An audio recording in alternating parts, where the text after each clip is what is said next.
When Jesus says good news, he actually means good news. But here's our first problem.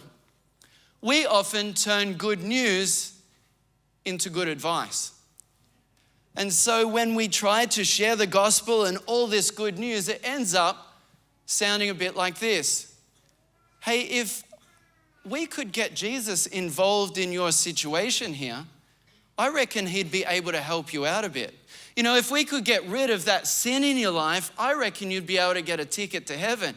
You know, advice A, advice B, or advice C, but we actually miss the context of good news, which is about the kingdom of heaven coming to earth and the fact that there is a big, big, wonderful story that comes behind. What we often do is we'll share a story that sounds a little bit like what the soldiers could have said. Soldiers could have said, hey, if you walk for a month in a southeasterly direction, you'll get back to Phnom Penh. I highly advise that you do that.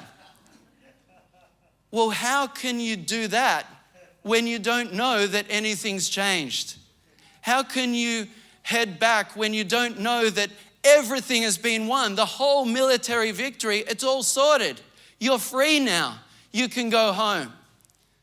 The message that I want to present this morning is one where I encourage you to look at the good news of the gospel of Jesus Christ. Romans 1:16 says it's the power of God to transform people. It's the power of God for the salvation of everyone who believes.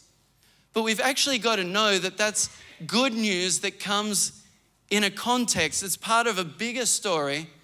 And if we can paint that story for people clearly, then it transmits the power of God for the salvation of everyone who believes.